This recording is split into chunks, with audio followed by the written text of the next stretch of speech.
各位观众，大家好，欢迎来到房屋面对面，我是王宇田。韩国啊，从今年年初开始呢，它的对华态度呢出现了一个比较大的一个转折。去年的时候，当时佩洛西窜访台湾，下一站就是韩国，结果当时韩国总统尹锡悦啊，直接就不理他，韩国也没有官员去接待，搞得这个佩洛西很没面子。从今年开始呢，我们发现韩国呢好像已经开始向美国大幅度靠拢了。一个呢是在疫情期间对中国的访韩的这个人员呢进行各种歧视性的待遇，还一个呢就是他现在开始大声的呼吁韩日之间和好，比如就最近他说，日本已经从侵略者变成了他们的合作伙伴了。韩国的这些行为是不是意味着他将最终倒向美国，并且在东亚组建了一个小北约呢？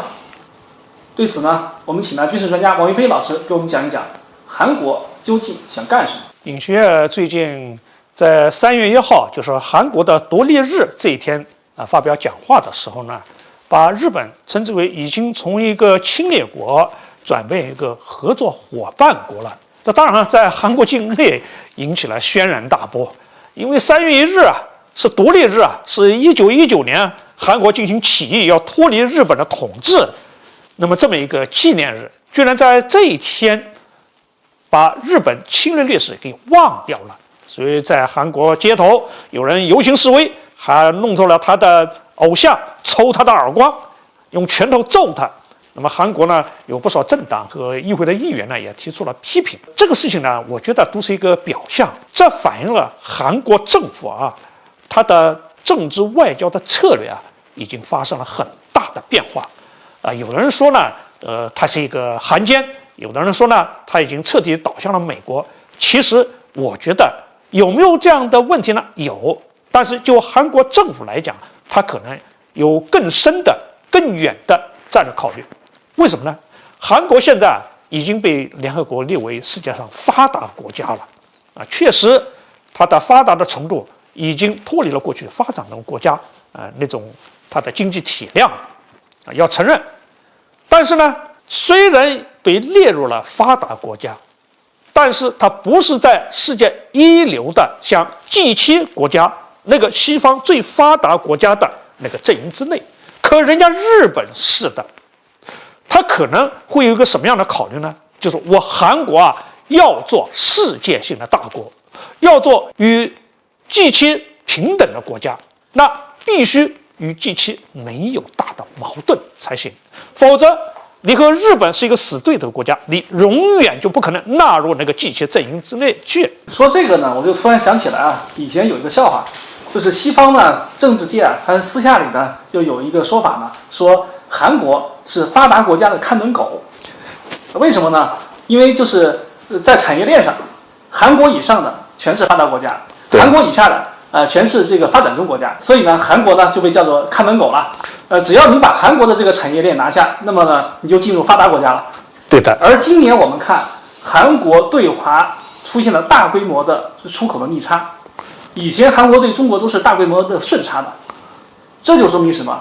说明韩国工业在跟中国工业的竞争中，已经快被中国给超越了。对，就产业链的地位上，中国也有可能会超越韩国了。是，这是韩国一个很深的忧虑。不过从韩国国内的各种分析来看，韩国自认为它在科学技术、工艺技术这一方面，大部分是领先中国的。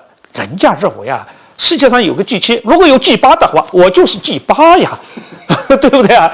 所以啊，要取得这样的国际地位，你和那些老牌的传统的西方强国，你就不能成为敌人。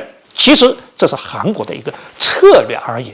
咱们再看看，其实韩国啊，一方面和日本呢要缓和关系，第二方面大家注意到了吗？韩国最近有提出来了，要把战时指挥权拿过来。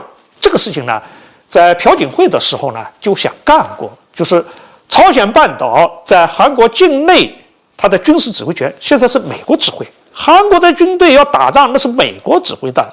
你要成为一个世界性的大国，你不可能啊！你军事指挥权都是人家的，怎么办？韩国也提出来了，就是要把美国那个战时指挥权要交给韩国。所以啊，如果把这些问题都综合起来看呢，其实韩国是有自己的野心，或者好听一点的话，就是有自己的战略。通过与日本缓和关系，通过拿到战时指挥权，再进一步发展自己国家的综合实力，那就会成为一个响当当的与西方那些大国平起平坐的世界强国。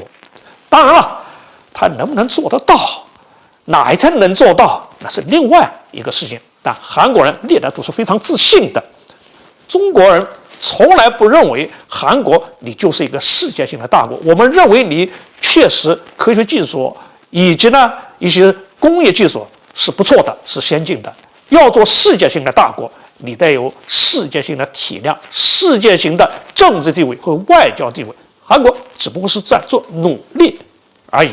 我想在未来若干年内，韩国的这个野心恐怕是达不到的。而且呢，我发现韩国这次不光只是嘴上说说，他的那个还有实际行动，那就是他们改了自己的教科书。